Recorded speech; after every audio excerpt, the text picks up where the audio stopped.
रथ संकल्पों का कारण एवं निवारण। वैसे तो इस सीजन की जितनी भी हम सभी ने मुरलियाँ सुनी है, बाबा ने हर मुरली में संकल्प की बचत के तरफ ध्यान खिंचवाए हैं, हर मुरली में। क्योंकि जब अगर संकल्प की हम बचत करेंगे, हम बहुत कुछ कर पाएंगे।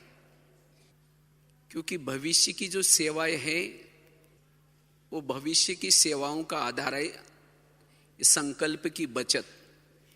क्योंकि अब तक की जो सेवा हुई वो अलग प्रकार की सेवाएं थी। बाबा ने कहा भाषण करने में, संदेश देने में सभी ने अच्छा नंबर लिए हैं, लेकिन अब भविष्य की सेवा करने के लिए बाबा हमें तैयार कर रहे हैं। और वैसे हमारे पास समय भी कम है, तो कम समय में भी हमें अगर फास्ट जाना है तो ये संकल्प की बचत करना आवश्यक है। इस सीजन की बाबा के हमारे लिए बहुत सारे इशारे हैं। संकल्प की बचत करो, समय की बचत करो, तीव्र पुरुषार्थी बनो, बेहद के वैरागी बनो, ज्वाला स्वरूप योगी बनो, मैंपन का त्याग करो, सोमान धारी बनो, विश्व कल्याण का स्वरूप प्रैक्टिकल में लाओ। और इन सभी का आधार भी संकल्प है। अगर हमारे संकल्प ही व्यर्थ गए तो हमारा समय भी जाएगा, हम तीव्र पुरुषार्थी भी नहीं बन सकेंगे, बेफिक्र बादशाह भी नहीं बन सकेंगे, सोमानधारी भी नहीं बन सकेंगे। तो इसलिए संकल्प हमारे पुरुषार्थ का मूल आधार है। जैसे अभी गीत भी सुन रहे थे ना, ये संकल्प से ही पूरा कल्प चलता है। तो संकल्प परिवर्तन करने की या संकल्प को बचाने की आवश्यकता क्यों है? हम व्यर्थ से क्यों संकल्प को बचाएं? उसकी आवश्यकता क्या है? तो सबसे पहली बात है, अगर हमें संकल्प को पॉजिटिव बनाते हैं, संकल्प को पॉजिटिव बनाने से ही हम शक्तियों को ऑर्डर प्रमाण चला सकते हैं। अगर हम हमारे मन में व्यर्थ संकल्प चलते हैं, जिसे समय व्यर्थ जाता है, तो शक्तियां ऑर्डर नहीं मानेगी। क्योंकि संकल्प की लीकेज, समय की लीकेज आत्मा को कमजोर बनाती है। और जो आत्मा कमजोर है उसकी कोई ऑर्डर नहीं मानेगा। अगर शक्तियां हमारी ऑर्डर नहीं मानेंगे तो हम सफल नहीं बनेंगे। कोई संस्कार परिवर्तन करने में या कोई भी बातों की सफलता प्राप्त करने के लिए शक्तियां जरूरी है। मायाजीत बनने के लिए शक्तियां जरूरी है। लेकिन शक्तियां तब ऑर्डर मानेंगी जब हम समर्थ हैं। और आत्मा समर्थ तब बनती है जब संकल्प की लीकेज को बंद करती है। और संकल्प वेस्ट जाने से आत्मा के ऊपर वेट बढ़ जाता है। और जब आत्मा के ऊपर वेट बढ़ जाता है तो आत्मा तीव्र पुरुषार्थी नहीं बन सकती, उड़ नहीं सकती। जैसे आजकल दुनिया में भी डॉक्टर कहते हैं कि वेट कम करो। वेट कम करने से आप क्या शरीर में स्फूर्ति आएगी, आप कार्य क्षमता भी बढ़ा सकते हैं। तो इसी तरह आध्यात्मिक दृष्टिकोण से अगर आत्मा का हम वेट कम करेंगे तो आत्मा तीव्र पुरुषार्थी कर सकते हैं। और वेस्ट संकल्प चलाने से आत्मा के ऊपर वेट बढ़ जाता है। इसीलिए व्यर्थ संकल्प से मुक्त बनना है। और जितना हमारे व्यर्थ संकल्प चलते हैं, व्यर्थ संकल्प चलने से ज्ञान का खजाना, शक्तियों का खजाना, गुणों का खजाना, श्वास का खजाना, सब खजाने हमारे लॉस हो जाते हैं। इसीलिए सभी खजानों को बचाने का आधार है संकल्प को बचाना। और वैसे ही एक केवल संगम युग ही है जो बाबा ने ये संकल्प की बचत के लिए बैंक बनाए हैं, सभी खजानों को बचत करने की बैंक बनाए हैं। इसीलिए हमें संकल्प को बचा करके जमा करना है। बाबा कहते हैं कि चलन के द्वारा सेवा करो, चेहरे के द्वारा सेवा करो। उसका साधन क्या है? उसका साधन है समर्थ संकल्प। जितने हमारे समर्थ संकल्प होंगे, आत्मा शक्तिशाली होगी, उतना चेहरे से और चलन से सेवा होगी।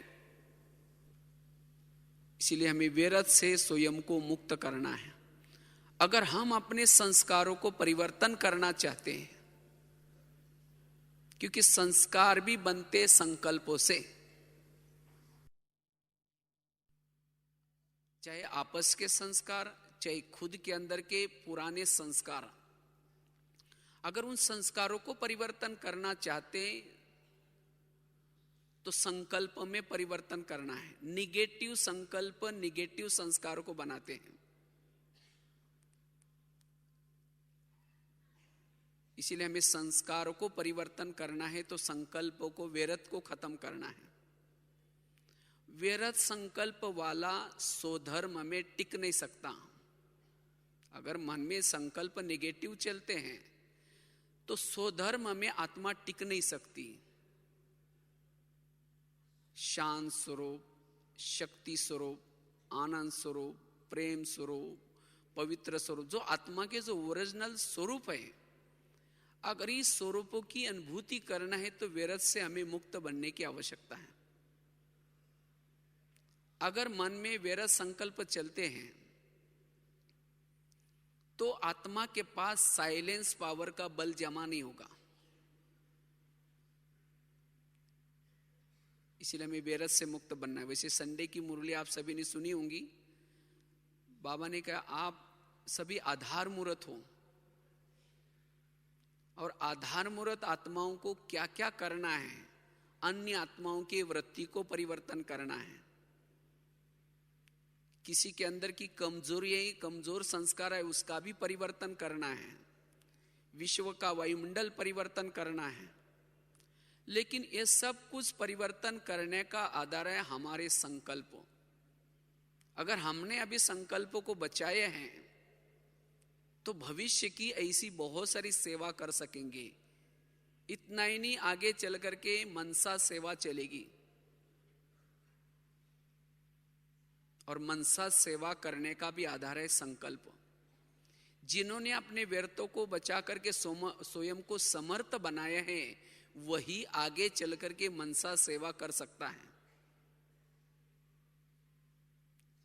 क्योंकि मनसा के अंदर जो भावनाएं हैं, वो भावना उन आत्मा तक पहुंचाने के लिए मन शक्तिशाली चाहिए। इतना ही नहीं, आगे चल करके हम सभी के सामने, ब्राह्मणों के सामने भक्तों की लाइन लगेगी। उसी समय दृष्टि के द्वारा एक सेकंड में उनको जो चाहिए वो देने के लिए, इतना ही नहीं, जो 7 दिन का कोर्स करने का हमारे पास समय नहीं होगा, कम समय में ज्ञान का सार, शक्तिशाली वाचा सेवा करने के लिए भी संकल्प की बचत हो। संकल्प व्यर्थ जिसके चलते उसके वाणी में बल नहीं होता, दृष्टि में बल नहीं होता। इसलिए बाबा कहते बच्चे, इस व्यर्थ संकल्प को परिवर्तन करना है। व्यर्थ संकल्प चलने से कभी कभी बुद्धि को भी लॉक लग जाता है, बुद्धि का विवेक नष्ट हो जाता है। हम क्या कर रहे, क्या बोल रहे, उसका कोई भी भान नहीं होता। इसीलिए हमें व्यर्थ को खत्म करना है।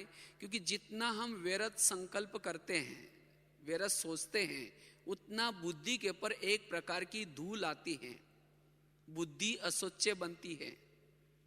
इसलिए अगर बुद्धि को स्वच्छ बनाना है तो मन के संकल्प हमारे पॉजिटिव हों। आज दुनिया में जितनी भी बीमारियां बढ़ती जा रही हैं उन सभी का कारण भी व्यर्थ संकल्प है। व्यर्थ संकल्प से दिमाग गर्म होता है, दिमाग गर्म होने से दिमाग में विभिन्न प्रकार के केमिकल्स उतरते हैं और उससे विभिन्न प्रकार की शरीर की बीमारियां होती हैं। आगे चलकर के बीमारियां शरीर के बढ़ती जाएगी। जिसका मन बीमार उसका तन भी बीमार। पॉजिटिव संकल्प से मनोबल बढ़ता है, आत्मबल बढ़ता है। इतना ही नहीं, जितना हम सकारात्मक सोचते हैं, पॉजिटिव सोचते हैं, उतना हमारे साथ में शक्तियां साथ में रहती हैं। और जिसके साथ में शक्तियां साथ में रहती है उसके साथ गुण भी साथ में आएंगे। व्यर्थ सोचने से शक्तियां भाग जाती हैं। जो व्यर्थ सोचता है उसके पास सहन शक्ति नहीं रहेगी। जब सहन शक्ति नहीं तो उसकी बहनें साथ और भी है, वो भी चली जाएगी। और जिसके साथ में शक्तियां नहीं तो शक्तियों के एक एक शक्ति के दो चार बच्चे गुण हैं, वो गुण भी नहीं रहेंगे। और जिसके साथ में संगम में शक्तियां नहीं, गुण नहीं, वो स्वयं को अकेला महसूस करता है से मुक्त स्थिति। और उसके कारण उसकी हार होती है। हमें कोई साथ दे, कोई देहदारी साथ दे या न दे, लेकिन ये गुण और शक्तियां अगर हमारे साथ में हैं, कि कोई भी विघ्नों में परिस्थिति में अगर गुण और शक्तियां साथ में है तो आखिर हमारी विजय जरूर जरूर होगी। और जिसके साथ में गुण और शक्ति है ओम शांति, वही भविष्य का राजा है। ओम शांति। आज कभी कभी हमें अकेला महसूस होता है, कमजोर महसूस होता है। क्यों? गुण और शक्तियां नहीं है। क्यों? हम व्यर्थ सोचते हैं। इसीलिए बाबा कहते बच्चे व्यर्थ से मुक्त बनो। वैसे तो व्यर्थ से मुक्त बनने से हमारे जीवन में बहुत सारे फायदे हैं, जिसे हम लाइट हाउस, माइट हाउस बन सकते हैं, जिसे हम सोमानों में टिक सकते हैं। आज कई भाई बहने योग के समय फरियाद करते हैं, याद करने के बजाय फरियाद करते हैं, कहते बाबा मेरा योग ही नहीं लगता। योग में माया आती है। फिर याद वही करता है जो सारा दिन निगेटिव सोचता है, व्यर्थ सोचता है। जो पॉजिटिव सोचेगा, समर्थ सोचेगा, वो कभी भी योग में फिर याद नहीं करेगा, उसका योग बहुत अच्छा लगेगा। योग में माया आते मतलब कोई राक्षस आकर के नहीं लाता। सारा दिन के निगेटिव विचार आत्मचिंतन, परमात्मा चिंतन करने नहीं देंगे। इसीलिए हमें पॉजिटिव सोचना है। तो व्यर्थ से मुक्त बनने से हम अशरीरी स्थिति का अनुभव, बीजरूप स्थिति का अनुभव, बिंदु स्वरूप का अनुभव, निरंतर आत्माभिमानी स्थिति का अनुभव कर सकेंगे। आज सभी भाई बहने चाहते हैं हम निरंतर अशरीरी स्थिति में रहे, निरंतर आत्माभिमानी स्थिति में रहे, लेकिन वो स्थिति टिक नहीं पाते क्योंकि व्यर्थ सोचने से। जितना हम व्यर्थ के लीकेज को बंद करते उतनी हमारी शक्तियां बचती हैं, और उसी शक्ति का नाम है आत्मा। समर्थ जितना हम सोचते हैं उतना हम बीज रूप स्थिति का, बिंदु स्वरूप स्थिति का अनुभव कर सकते हैं। इसीलिए हमें व्यर्थ से मुक्त बनना है। लेकिन हमारे जीवन में व्यर्थ क्यों आता है, उसके क्या क्या कारण हैं, ये तो बताए कि इसकी आवश्यकता क्यों है। और इसीलिए बाबा इस वर्ष में भविष्य को सामने देखते हुए, समय को सामने देखते हुए ये इशारा दे रहे हैं, हमें व्यर्थ से मुक्त बनना ही है और समर्थ बनना ही है। उसके लिए बाबा कोई कारण नहीं सुनेगा, बाबा ये हुआ इसीलिए व्यर्थ आया। बाबा ने पूरा कारणों का निवारण सब बताया है मुरलियों में। तो वास्तव में हमारे संकल्प व्यर्थ क्यों चलते, उसका पहला कारण है असंतुष्टता। कभी कभी हम ब्राह्मण बनने के बाद भी कभी कभी असंतुष्ट बन जाते हैं। असंतुष्टता व्यर्थ संकल्प चलने का मूल कारण है। क्योंकि असंतुष्ट वाला कभी भी एकाग्र नहीं बैठ सकता, जिसको आजकल दुनिया में एक शब्द प्रचलित है, स्थित प्रज्ञ। स्थित प्रज्ञ साधक अर्थात एकाग्रता। जिसके अंदर एकाग्रता नहीं वो स्थित प्रज्ञ नहीं बन सकता। आज हमें बाबा ने आत्मज्ञान, परमात्मा ज्ञान, कर्मों का ज्ञान, सृष्टि चक्र का ज्ञान, ये सब किसी लिए दिए हैं? इस ज्ञान के ऊपर जिसका निश्चय है, जिसने अनुभव किया है, वही स्थित प्रज्ञ बन सकता है।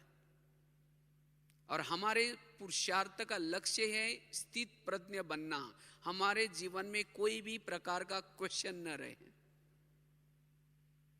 जब अर्जुन ने एक्सेप्ट किया, स्थित प्रज्ञ तब बना।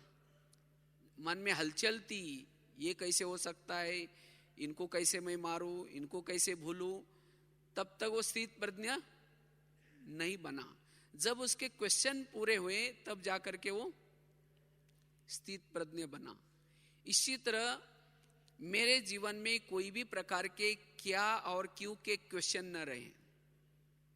वास्तव में माया के यही शब्द है, क्या, क्यों, कैसे, ये क्यों हुआ, किसी लिए हुआ। इसका मतलब मुझे ड्रामा का यथार्थ ज्ञान नहीं है, मुझे कर्म गति का ज्ञान यथार्थ नहीं है, और इसीलिए क्वेश्चन आ रहे हैं। और जिसके मन में एक क्वेश्चन है वो योग के समय स्थित प्रज्ञ नहीं बन सकता। तो इसलिए हमें एकाग्र चित्त बनने के लिए संतुष्ट रहना है। वैसे कहा जाता है जो योगी है मान अपमान निंदा स्तुति जय पराजय हर बात में समान रहता है। अगर कभी कभी हमारी मन के अंदर की व्यर्थ संकल्प चलते हैं, उसका कारण यह है मान अपमान निंदा स्तुति में हम समान नहीं बनते, उसमें अंदर कुछ ना कुछ हलचल पैदा होते हैं। तो मेरी सदा संतुष्टता बनी रहे, उसका आधार क्या है? संतुष्टता का आधार है त्याग। जितना मन हमारे अंदर त्याग की भावना है उतना हम संतुष्ट रह सकते हैं। क्योंकि कोई भी अप्राप्ति आई वहां असंतुष्टता हुई। अप्राप्ति एक कोई प्रकार का कीड़ा है, जैसा दिमक लगने के बाद जैसी लकड़ी अंदर से खोखली बन जाते हैं, इसी तरह अप्राप्ति भी, इच्छाएं भी हमें क्या करते हैं, अंदर से खोखला बनाते हैं। निगेटिव सोच सोच करके दिखने में तो हम बहुत कुछ कर रहे हैं लेकिन अंदर से खोखले हैं, क्योंकि इच्छाएं पूर्ण नहीं हो रहे, कोई ना कोई अप्राप्ति है। इसीलिए बाबा कहते बच्चे त्याग की भावना। और त्याग भी कब आएगा? जब हमारे जीवन में वैराग होगा तब त्याग आएगा।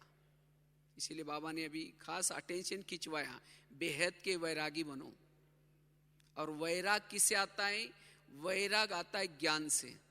अगर मेरे जीवन में अभी तक वैराग नहीं है, मेरे अंदर कोई इच्छाएं जागृत हो रही, कोई तृष्णाएं आ रहे, इसका मतलब मुझे अब तक यथार्थ ज्ञान नहीं है। ज्ञान है लेकिन उसके ऊपर निश्चय नहीं है। ये दुनिया परिवर्तन होने वाला है, यानी दुनिया परिवर्तन हो रहे, विनाश होने वाला है, जो इन आंखों के द्वारा जो कुछ देखते हैं ये सब नष्ट होने वाला है। ये बाबा क्यों सुनाता है? क्योंकि इस आधार से, इस निश्चय से हमारा क्या आएगा? वैराग आएगा। तो जितना हमारे जीवन में वैराग होगा उतना त्याग, और त्याग से जो है जैसे हम कैसे रहेंगे? संतुष्ट। और जितना संतुष्ट रहेंगे उतना जहां भी बैठे, जब भी बैठे, मन स्थिर, मन एकाग्र रहेगा। और ऐसी आत्मा ही कर्मयोगी बन सकती है। और ऐसी आत्मा कभी नहीं कहेगी मुझे टाइम ही नहीं मिलता साधना करने के लिए। वो चलते फिरते वो कर्म योगी है, उसका समय सफल हो रहा है, श्वास सफल हो रहा है, वो अंदर से आत्मा समर्थ बनती जा रहा है। वो रात को सोए हैं तो भी उसका समय सफल हो रहा है। इसलिए हमारे जीवन में कोई भी प्रकार की अब इच्छा न हो। जो पाना था सो पा ले, अब क्या चाहिए। अगर बाबा मिलने के बाद भी अगर हमारी इच्छा है तो फिर हम संतुष्ट और स्थित प्रज्ञ नहीं बन सकेंगे, एकाग्रचित नहीं बन सकेंगे, योग का रस हमें अनुभव नहीं होगा। और जितना जितना संतुष्ट रहेंगे, वैरागी बनेंगे, उतना स्थित प्रज्ञ। चलो अब हम प्रेम से बस दो, इसलिए हमें हर परिस्थिति में संतुष्ट। दूसरी बात है, हमारे मन में व्यर्थ संकल्प क्यों चलते हैं, उसका कारण है सवेरे से लेकर के रात्रि तक बाबा ने विभिन्न प्रकार की हमारे लिए आज्ञाएं दी हैं। उस आज्ञाओं का हम क्या करते हैं, अवज्ञा करते हैं, उल्लंघन करते हैं। तब जाकर के कई असंतुष्टता आती है, तब जाकर के मन में निगेटिव विचार चलते हैं। इसीलिए हमें कोई भी आज्ञाओं का, जिसको बाबा कहते हैं श्रीमत, जिसको बाबा कहते हैं ब्रह्मचार्य, ब्रह्मचार्य मतलब केवल स्थूल नहीं, लेकिन मनसा वाचा कर्मणा संबंध संपर्क में हमारे लिए जो भी कुछ नियम है उसका पालन करना। अमृत वेला किया, अगर उसको विधि पूर्वक नहीं किया तो भी व्यर्थ संकल्प चलेंगे। अगर उसको विधि पूर्वक किया, क्योंकि जितनी भी बाबा की हमारे लिए आज्ञाएं हैं, इस आज्ञाओं का पालन करने से हमारी ध्येय अभिमानी स्थिति बनती है, आत्माभिमानी बनते हैं। और जो आत्माभिमानी स्थिति में रहता है उसका मन कंट्रोल में रहता है, वो व्यर्थ नहीं सोचेगा, वो भरपूर होगा, तृप्त होगा। अगर मेरे मन में निगेटिव विचार चलते हैं, इसका मतलब मेरे से सूक्ष्म में कोई ना कोई आज्ञाओं का उल्लंघन हो रहा है। इसीलिए आज्ञाओं का हमें क्या करना है, पालन करना है। छोटी छोटी बाबा कभी आज्ञाएं देते, बच्चे ना दुख दो ना दुख लो। हम किसी को देते तो नहीं, लेकिन किसी ने दिया तो उसको ले लेते हैं। बाबा ने थोड़ी कहा कि चलो दो नहीं लेकिन लो, तो ये कहा है क्या। इसीलिए बाबा कहते हैं अगर मन में व्यर्थ संकल्प चलते तो छोटी छोटी आज्ञाओं का उल्लंघन, तो जितना बाबा की आज्ञा प्रमाण चलते उतना हम व्यर्थ से मुक्त बन सकते हैं। तीसरी बात है, अगर मन को हम सेट नहीं करते तब जाकर के अपसेट हो जाते हैं, तब जाकर के मन में निगेटिव विचार चलते, व्यर्थ विचार चलते हैं। इसीलिए हमें मन की दिनचर्या बनाने, मन को कोई ना कोई काम देना है। वास्तव में देखा जाए तो व्यर्थ से मुक्त बनना अर्थात क्या करना, मन को कोई ना कोई काम दो, ऑटोमेटिकली मुक्त होगा। अगर मन को कोई ना कोई समर्थ संकल्प दो, सोमानुकी संकल्प दो। अगर समर्थ में हम बिजी होंगे तो व्यर्थ क्या हो जाएंगे, मुक्त बन जाएंगे। जैसे छोटा बच्चा अगर चाकू के साथ खेलता है तो माँ क्या करते, उसका चाकू खींचेगी नहीं, खींचेगी तो पकड़ करके बैठेगा, उसको क्या पता उसे हाथ कटता है। अगर खेलने दो कहेंगे तो भी हाथ काट देगा, तो माँ क्या करते हैं, उसका वो चाकू लेने के लिए उसके सामने दूसरा खिलौना डालती। तो इसी तरह हमारा मन नादान है, बच्चा है, तो इसके सामने कोई ना कोई समर्थ संकल्पों का खिलौना डालना है। अगर हम मन को कोई सेट नहीं करते हैं तब जाकर के अपसेट हो जाते, तब मन निगेटिव व्यर्थ विचार करता है। इसीलिए बाबा ने खास 5 स्वरूपों का अभ्यास की ड्रिल बताई थी। अगर बीच बीच में भी हम इस 5 स्वरूपों के अभ्यास की ड्रिल करते हैं, या कोई ना कोई रोज के लिए एक सोमान लेते हैं और उस सोमान में रहते, तो भी व्यर्थ से मुक्त रहेंगे। इसलिए व्यर्थ से मुक्त बनने का आधार है मन को सेट करना।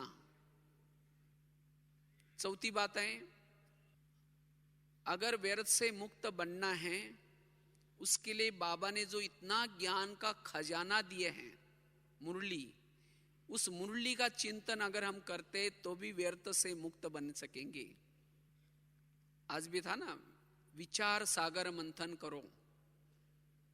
मुरली सुनने के बाद हमें कोई भी एक पॉइंट लेकर के उसके गहराई में जाना है, और जितना उसमें बिजी रहेंगे, बिजी रहने से हमारा मन भी बिजी हो जाता है, बुद्धि भी बिजी हो जाते हैं, जिससे हमारी साक्षी अवस्था रहते हैं। हम कर्म कर रहे, देख रहे, चल रहे, लेकिन अंदर से अंदर चिंतन चलता रहता है। और जो भी देखते हैं, सुनते हैं, या कुछ हमारे अर्ध चेतन मन में कुछ पुराना भरा हुआ है, किसी के प्रति वृत्ति निगेटिव है, वो काम नहीं करेगी, क्योंकि अंदर पॉजिटिव का चिंतन चल रहा है। तो विचार सागर मंथन करने से भी हम व्यर्थों से मुक्त बन सकेंगे। इसीलिए रोज हमें कोई ना कोई एक टॉपिक लेकर के या कोई ना कोई मुरली का पॉइंट लेकर के उसके गहराई में जाना है, और जितना उसके गहराई में जाएंगे उतना व्यर्थ से मुक्त बनेंगे। मुरली एक तो है सुनना, दूसरा है समाना, और तीसरा उसका स्वरूप बनना। अगर चलते चलते सारा दिन उस मुरली का स्वरूप बन करके चलते हैं तो भी हम व्यर्थों से मुक्त बन सकेंगे। इसलिए व्यर्थ से मुक्त बनने के लिए ये ज्ञान का खजाना जो बाबा ने दिया है, उसका हमें क्या करना है? विचार सागर मंथन करना है। कितनी बातें हो गई?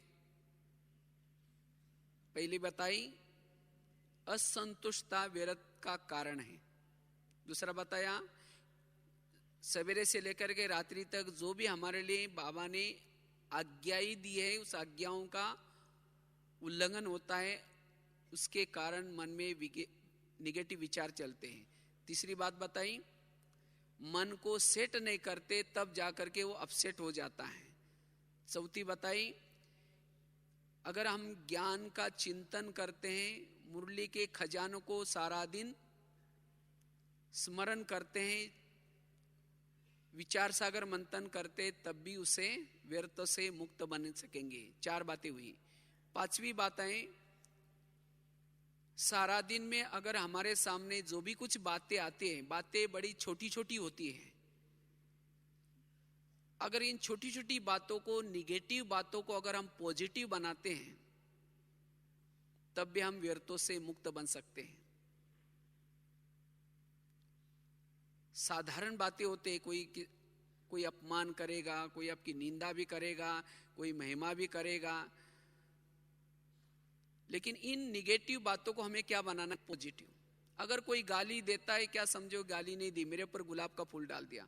अगर कोई गुलाब का फूल डाले, अच्छा लगता है बुरा लगता है? संगम युग में जो गाली देगा वही द्वापर में आपकी मूर्ति के सामने रोज गुलाब का फूल चढ़ाने का काम करेगा। अगर यहाँ आपका किसी ने आपका परचिंतन किया या आपकी निंदा की बैठ करके, और जब ऐसी बातें हम सुन लेते हैं कि आपकी 1 घंटा तक इन्होंने क्या की? निंदा की, तब हम निगेटिव सोचना शुरू करते हैं। अच्छा, मैंने ऐसा क्या बिगाड़ा था इनका, क्यों मेरा परचिंतन किया, क्यों ऐसा किया, और उससे में हमारा समय चला जाता है। ऐसी निंदा करने वालों के प्रति भावनाएं निगेटिव बन जाते हैं, उसके प्रति दृष्टिकोण निगेटिव बन जाता है, उसके प्रति व्यवहार बदल जाता है। लेकिन नहीं, अगर कोई करता भी है तो कोई बात नहीं, ऐसी बातों को पॉजिटिव लो। ये समझो कि मेरी निंदा नहीं किया, ग्लानि नहीं किया, लेकिन मेरा कीर्तन भजन गाया। जो संगम युग में 1 घंटा तक आपका परचिंतन करेगा, वही व्यक्ति द्वापर कलयुग में आपके मंदिर के सामने कीर्तन भजन गाने का काम कर देगा। तो अच्छी बात है ना, कीर्तन भजन गाने वाले भी तो चाहिए ना। देवी तो बन गए, लेकिन कीर्तन भजन गाने वाला, फूल डालने वाला कोई नहीं, तो तब जाकर के इन बातों में हम अपसेट नहीं होंगे, संकल्प नहीं चलेंगे, तब भी हमारा मन स्थिर रहेगा। इसलिए निगेटिव बातों को क्या बना दें? पॉजिटिव। कहते हैं ना, एक महाराष्ट्र में संत थे, तुकाराम महाराज नाम था, भक्ति करते थे। गली के लोगों ने उसको भक्ति करने के लिए मना किया, तब भी उन्होंने नहीं छोड़ा। तो एक दिन सभी लोगों ने पकड़ करके उनके गले में सब्जियों की माला पहना दी, बैंगन, टमाटर, आलू, मटर, मिर्ची, नींबू सभी, मुंह काला करके उनके बाल उतार दिए और उनको क्या क्या गधे पर बिठा दिया और उनको गली गली में क्या क्या घुमाया इंसल्ट करने के हिसाब से। इतना भी नहीं छोड़ा, जहां उनकी पत्नी रहती थी वहां तक लाया और पत्नी को घर से बुला करके कहा इनको हमने बहुत समझाया लेकिन नहीं माना और इसीलिए ऐसा किया है। जब उसकी पत्नी देखते मेरे पति को ऐसा किया, उसको तो गुस्सा आता है, सभी लोगों को गाली देते हैं। जब गाली देते वो तुकाराम महाराज अपनी सब्जी की माला दिखा करके कहते हैं इनको गाली क्यों दे रहे, ये लोगों ने अपने लिए 8 दिन के लिए सब्जी ला कर दी है और कहा कि इनको गाली मत देना, मैंने बहुत दिनों से अपना गांव नहीं देखा था, ये लोगों ने मुझे गली गली का घर घर घुमा के लाया है और कहा गाली मत देना, मेरे सिर में तो फोड़े हो रहे थे, ये लोगों ने बाल उतर करके हल्दी लगाया, औषध किया है, इनको गाली मत देना। और जब मेरी शादी हुई थी उस समय बारात नहीं निकली थी, ये लोगों ने पूरी गांव में क्या निकाली, बारात निकाली और कहा इनको गाली क्यों दे रहे हैं, क्योंकि जब ये लोग मुझे घुमाने के लिए लेके गए थे उस समय बाहर इतनी धूप तेज थी, तो तेज धूप में ये लोगों ने पाँव में कुछ नहीं पहना था, ये लोगों के पाँव में तो फोड़े आए होंगे, मुझे तो कुछ नहीं हुआ क्योंकि मैं आराम से ऊपर गधे पर बैठा था। तो विपरीत परिस्थिति को क्या लिया, पॉजिटिव। ये है जीवन जीने की कला। ऐसे विपरीत परिस्थिति में, क्योंकि होता है आपस में ईर्ष्या के कारण, घृणा के कारण, किसी के कुछ बातों के कारण कोई आपकी बुराई, आप अच्छा भी काम कर रहे हैं, कोई सेवा भी कर रहे हैं, लेकिन किसी का अगर आपके लिए निगेटिव दृष्टिकोण होगा तो आपकी सेवा भी उसको अवगुण दिखाई पड़ेगा और उसके लिए आपके लिए बोलेंगे, विघन डालेंगे। लेकिन तो भी हमें क्या करना है, पॉजिटिव लेकर के चलना है। अगर निगेटिव सोचना शुरू किया तो मनोबल कम हो जाता है, आपका उमंग उत्साह कम हो जाएगा और जिसके कारण फिर आप स्वयं को असफल महसूस करेंगे। इसीलिए अगर सफल बनना है, व्यर्थों से मुक्त बनना है, तो निगेटिव बातों को हमें क्या बनाना है, पॉजिटिव। यह है 5वीं बात, तम व्यर्थ संकल्प से मुक्त बनेंगे। 6ठी बात है, अगर हमें निगेटिव या व्यर्थ से मुक्त बनना है तो उसके लिए सहन शक्ति का कवच धारण करना है। युद्ध में होता है ना, कवच होता है, अगर कवच होगा तो शत्रु कितना भी वार करेगा उसका कोई असर नहीं पड़ता। तो इसी तरह हम भी युद्ध क्षेत्र में हैं और इस युद्ध क्षेत्र में माया के कितने भी ऐसी बातें आई, लेकिन उन बातों से बचने का साधन है सहन शक्ति का कवच। अगर वास्तव में मन के अंदर व्यर्थ उसके चलता है जिसके पास सहन शक्ति की कमी है। सहन करना तो हमें शुरू में कड़वा लगेगा, लेकिन इसका अंत परिणाम अच्छा है। इसलिए हमें क्या करना है, सहनशील बन करके रहना है। और ये सहन शक्ति मेरे जीवन में डेवलप हो जाए, उसके लिए क्या करें, मुझे उन बातों का चिंतन भी न चले, उसका संकल्प भी न चले, मेरा मन उन परिस्थितियों में भी स्थिर रहे, उसके लिए सदा ही कर्मों की गुई गति को सदा याद रखें। क्योंकि आज हमारे जीवन की छोटी छोटी विघन है। अगर कोई आपके जीवन में, आप तो बहुत अच्छे हैं, आप गलत नहीं हैं, तो भी सामने वाला आपके लिए विघन डाल रहा है, उसका कारण है। तब हम कभी कभी अपसेट हो जाते हैं, कहते बाबा के तरफ भी देख करके कहते हैं भगवान आपने भी क्या आंखें बंद किया क्या, मेरे साथ ये क्या हो रहा है। अब तब जा करके खूब सोचना शुरू करते हैं, स्वयं ही नहीं सोचेंगे लेकिन औरों को भी उन बातों को सुना करके उस विघन डालने वालों के प्रति उसका भी भावनाएं बदल देंगे। कहते देखो उन्होंने मेरे साथ ऐसा किया, ये किया। लेकिन ये आपके साथ ऐसी बातें क्यों हो रहे हैं, जबकि आप तो अच्छे हैं। ये सब आपके ही अनेक जन्मों के कर्मों का हिसाब किताब है। क्योंकि टाली कभी एक हाथ से नहीं बसती, टाली के लिए 2 हाथ चाहिए। इसलिए वर्तमान समय की हर व्यक्ति के जीवन की जो भी समस्या है उस व्यक्ति के पिछले जन्मों के कर्मों के हिसाब किताब है। क्योंकि आपके संपर्क में आने वाला हर व्यक्ति आपको कुछ देने के लिए आए, कोई आपसे लेने के लिए आए। तो जो इस बात को पक्का करके कर्म क्षेत्र पर चलता है,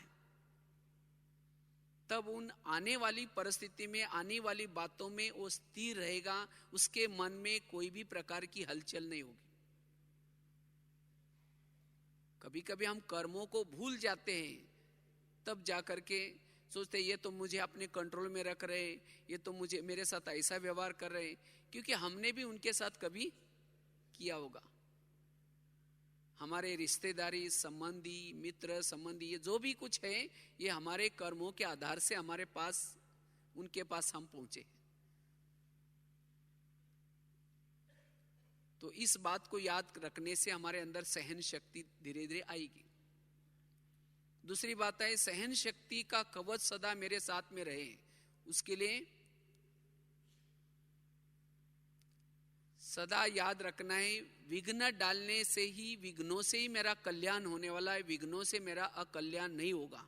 आज तक मेरे जीवन में बहुत ऐसे विघ्न आए हैं, आज तक के विघ्नों से तो मेरा कल्याण हुआ, और अभी भी जो विघ्न आएंगे उससे भी मेरा कल्याण ही होने वाला है। बाबा ने मेरा जो ड्रामा रचा हुआ है, मेरे पास में जिन लोगों को रखा हुआ है, ये सब मेरा कल्याण करने वाले हैं। विघ्न डालने वालों के प्रति अगर आपका ये भाव है, तो विघ्नों के समय में भी आपका मन हलचल में नहीं आएगा, मन स्थिर रहेगा। क्योंकि हम तो सभी 4 माँ के बच्चे हैं, एक है ब्रह्मा, दूसरे है मम्मा, तीसरे है लौकिक माँ, चौथी है ड्रामा। ड्रामा भी हमारी माँ है, और माँ कभी भी बच्चे का बुरा नहीं करती। जैसे अगर बच्चा बीमार है तो माँ क्या करते हैं, उसको दवाई पिलाते हैं। अगर दवाई कड़वी है तो बच्चा क्या करता है, कोशिश करके उसको हाथ से निकालने की कोशिश करता है। माँ उस बच्चे का हाथ पकड़ करके जबरदस्ती पिलाते हैं।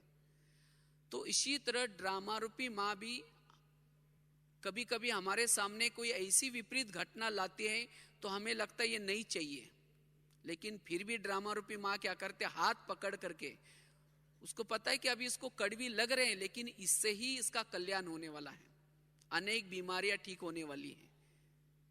इसीलिए हमें, अगर हमारे सामने कोई ऐसी परिस्थिति आती है, बातें आते हैं, उन बातों में स्वयं को संभालना है, अपने मन को संभालना है। नहीं तो अनेक दिनों से की हुई तपस्या, उसका बल, शक्तियां हम सोच सोच करके क्या करते हैं, वेस्ट करते हैं। बहुत मेहनत करके स्थिति बनाई, लेकिन थोड़े से विघ्नों में खत्म हो गए, खाली हो गए।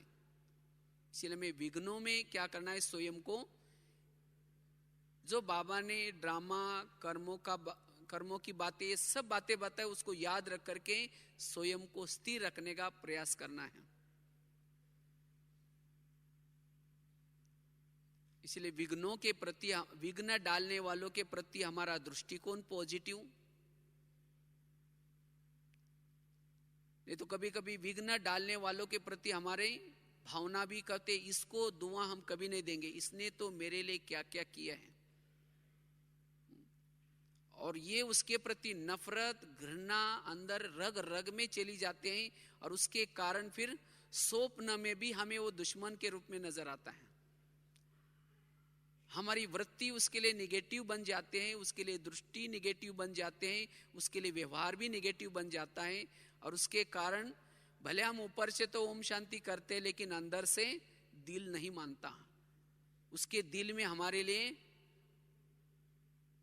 जगह नहीं होती है। हम ऊपर से व्यवहार करते हैं, लेकिन अंदर से नहीं निकलता। इसीलिए बाबा कहते, बच्चे, दिल को, अगर आपका दिल किसी के लिए प्रति निगेटिव है, उस दिल में फिर बाबा कैसा बैठेगा। और दिल तो आपका असोच्य हो गया। असोच्य बुद्धि अगर होगी तो असोच्य बुद्धि से परमधाम को या बाबा को कैसे देख सकेंगे। इसलिए एक व्यक्ति के प्रति भी मेरी भावना निगेटिव ना हो। जब तक हम अपनी भावनाओं को और भाव को परिवर्तन नहीं करेंगे तब तक विरत से मुक्त नहीं बनेंगे, तब तक संस्कारों के रास नहीं कर सकेंगे। बाबा कहते हैं ना, बच्चे आपस में संस्कारों की रास करो।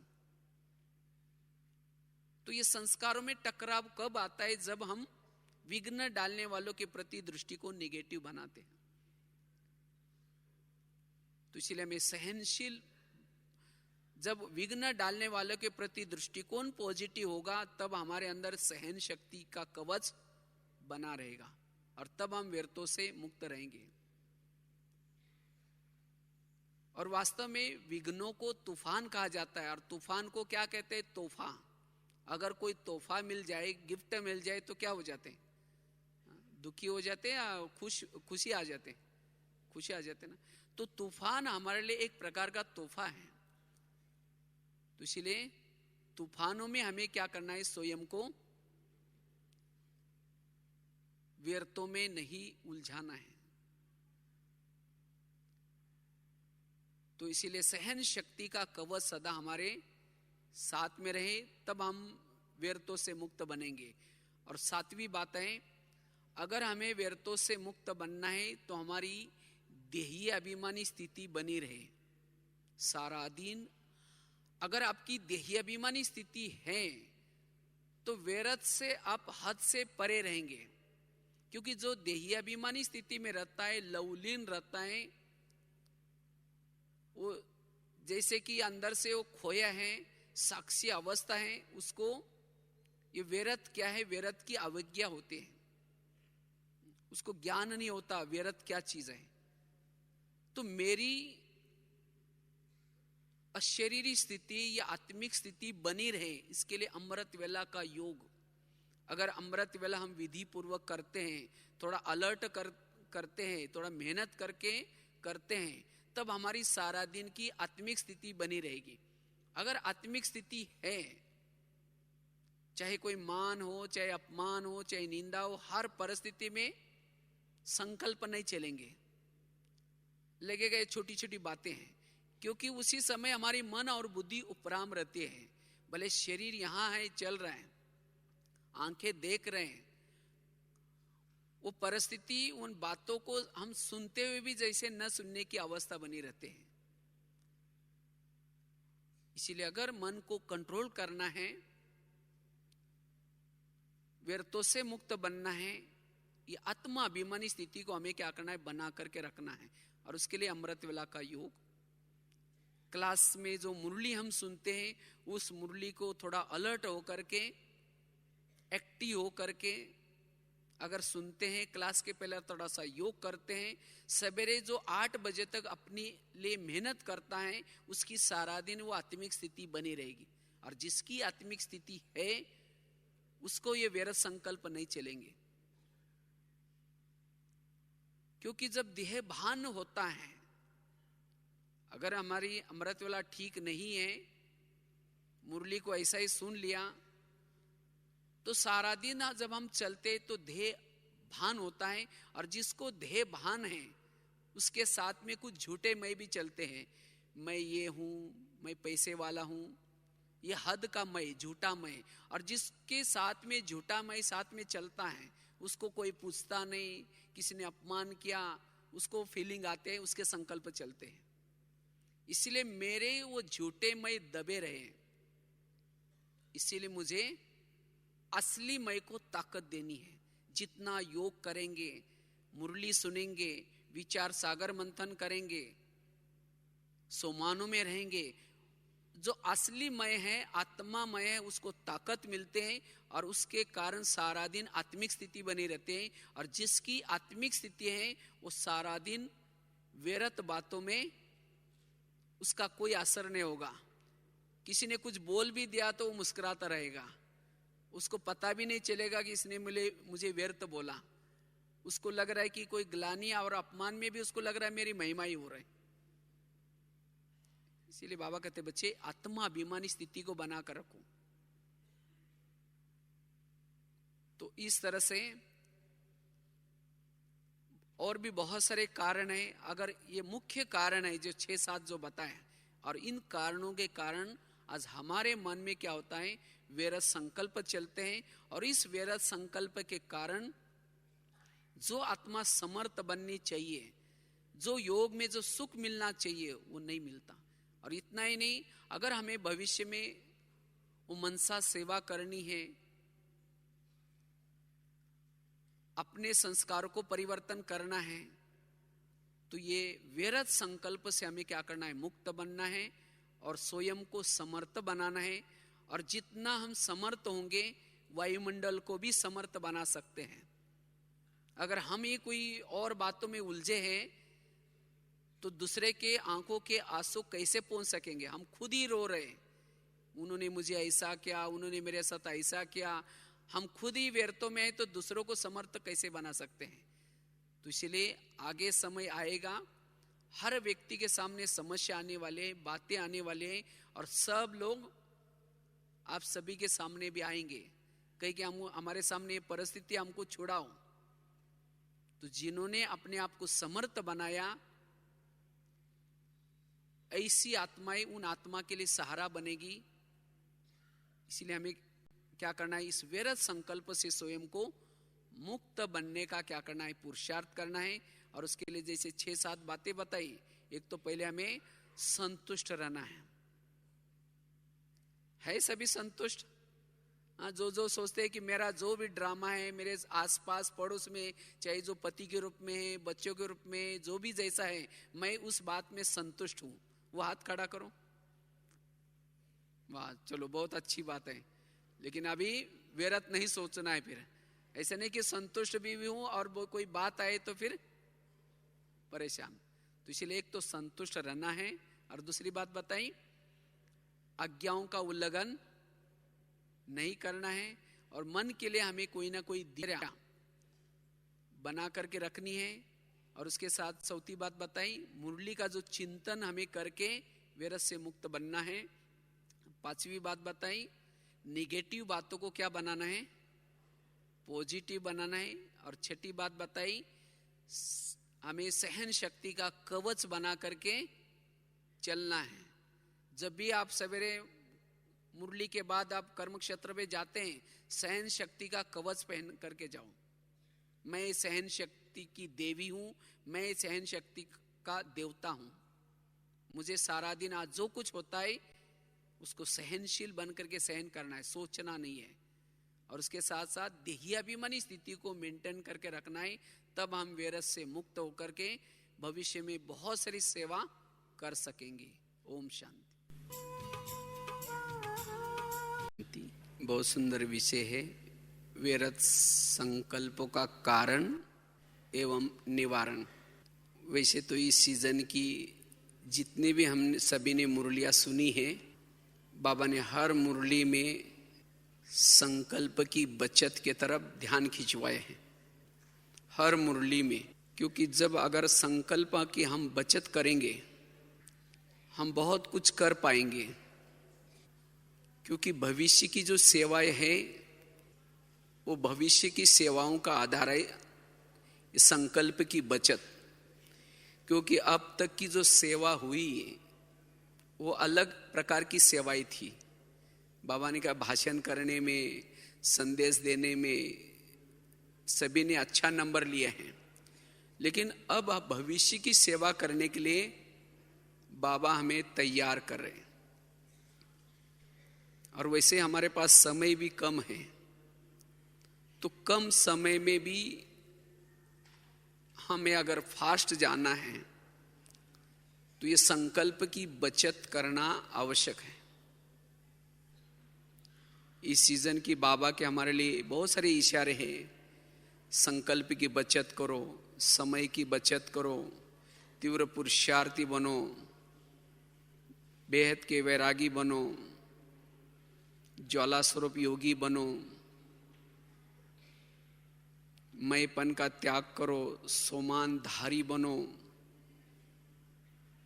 विश्व कल्याण का स्वरूप प्रैक्टिकल में लाओ।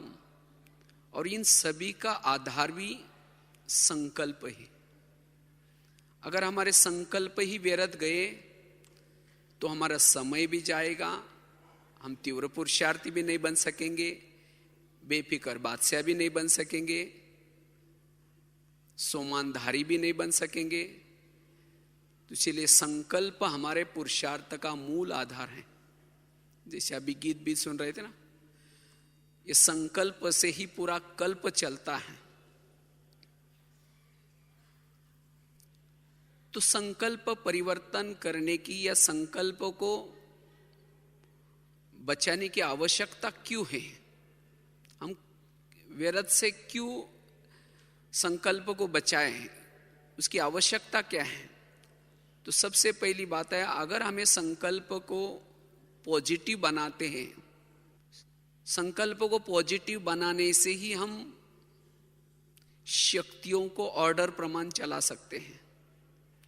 अगर हम हमारे मन में व्यर्थ संकल्प चलते हैं, जिसे समय व्यर्थ जाता है, तो शक्तियां ऑर्डर नहीं मानेगी, क्योंकि संकल्प की लीकेज, समय की लीकेज आत्मा को कमजोर बनाती है, और जो आत्मा कमजोर है उसकी कोई ऑर्डर नहीं मानेगा। अगर शक्तियां हमारी ऑर्डर नहीं मानेंगे तो हम सफल नहीं बनेंगे।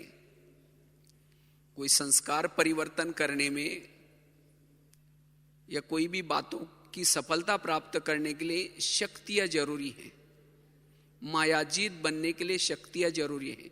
लेकिन शक्तियां तब ऑर्डर मानेंगी जब हम समर्थ हैं, और आत्मा समर्थ तब बनती है जब संकल्प की लीकेज को बंद करती है। और संकल्प वेस्ट जाने से आत्मा के ऊपर वेट बढ़ जाता है, और जब आत्मा के ऊपर वेट बढ़ जाता है तो आत्मा तीव्र पुरुषार्थी नहीं बन सकती, उड़ नहीं सकती। जैसे आजकल दुनिया में भी डॉक्टर कहते हैं कि वेट कम करो, वेट कम करने से आप क्या शरीर में स्फूर्ति आएगी, आप कार्य क्षमता भी बढ़ा सकते हैं। तो इसी तरह आध्यात्मिक दृष्टिकोण से अगर आत्मा का हम वेट कम करेंगे तो आत्मा तीव्र पुरुषार्थी कर सकते हैं, और वेस्ट संकल्प चलाने से आत्मा के ऊपर वेट बढ़ जाता है। इसीलिए व्यर्थ संकल्प से मुक्त बनना है। और जितना हमारे व्यर्थ संकल्प चलते हैं, व्यर्थ संकल्प चलने से ज्ञान का खजाना, शक्तियों का खजाना, गुणों का खजाना, श्वास का खजाना, सब खजाने हमारे लॉस हो जाते हैं। इसीलिए सभी खजानों को बचाने का आधार है संकल्प को बचाना। और वैसे ही एक केवल संगम युग ही है जो बाबा ने ये संकल्प की बचत के लिए बैंक बनाए हैं। सभी खजानों को बचत करने की बैंक बनाई है। इसीलिए हमें संकल्प को बचा करके जमा करना है। बाबा कहते हैं कि चलन के द्वारा सेवा करो, चेहरे के द्वारा सेवा करो। उसका साधन क्या है? उसका साधन है समर्थ संकल्प। जितने हमारे समर्थ संकल्प होंगे, आत्मा शक्तिशाली होगी, उतना चेहरे से और चलन से सेवा होगी। इसीलिए हमें व्यर्थ से स्वयं को मुक्त करना है। अगर हम अपने संस्कारों को परिवर्तन करना चाहते हैं, क्योंकि संस्कार भी बनते संकल्पों से, चाहे आपस के संस्कार, चाहे खुद के अंदर के पुराने संस्कार, अगर उन संस्कारों को परिवर्तन करना चाहते हैं तो संकल्प में परिवर्तन करना है। निगेटिव संकल्प निगेटिव संस्कारों को बनाते हैं। इसीलिए हमें संस्कारों को परिवर्तन करना है तो संकल्पों को, व्यर्थ को खत्म करना है। व्यर्थ संकल्प वाला स्वधर्म में टिक नहीं सकता। अगर मन में संकल्प नेगेटिव चलते हैं तो स्वधर्म में आत्मा टिक नहीं सकती। शांत स्वरूप, शक्ति स्वरूप, आनंद स्वरूप, प्रेम स्वरूप, पवित्र स्वरूप, जो आत्मा के जो ओरिजिनल स्वरूप है, अगर इस स्वरूपों की अनुभूति करना है तो विरत से हमें मुक्त बनने की आवश्यकता है। अगर मन में विरत संकल्प चलते हैं तो आत्मा के पास साइलेंस पावर का बल जमा नहीं होगा। इसलिए हमें विरत से मुक्त बनना है। वैसे संडे की मुरली आप सभी ने सुनी होंगी।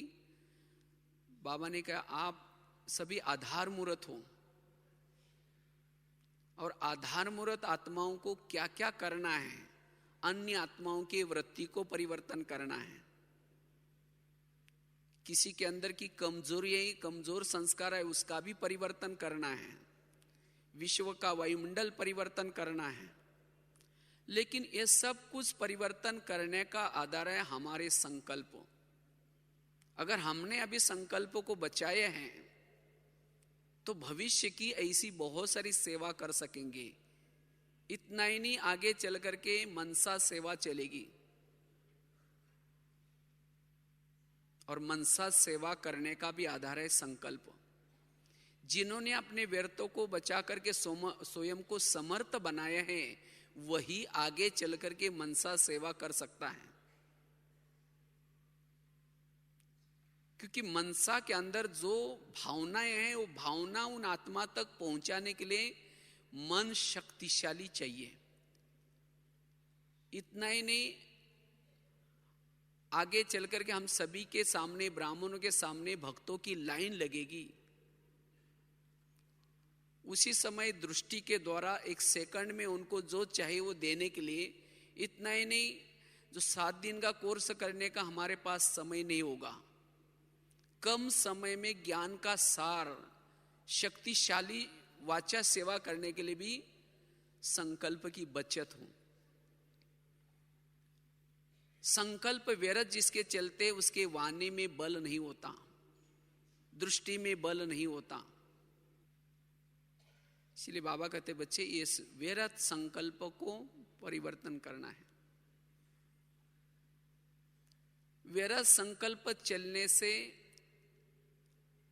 कभी कभी बुद्धि को भी लॉक लग जाता है, बुद्धि का विवेक नष्ट हो जाता है। हम क्या कर रहे, क्या बोल रहे, उसका कोई भी भान नहीं होता। इसीलिए हमें व्यर्थ को खत्म करना है। क्योंकि जितना हम व्यर्थ संकल्प करते हैं, व्यर्थ सोचते हैं, उतना बुद्धि के ऊपर एक प्रकार की धूल आती है, बुद्धि अस्वच्छ बनती है।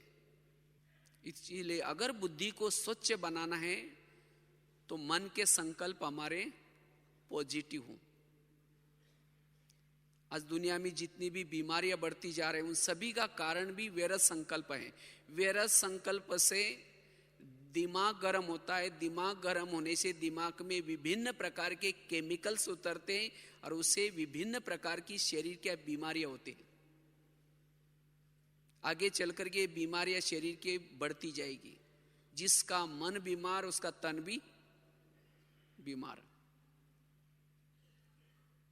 पॉजिटिव संकल्प से मनोबल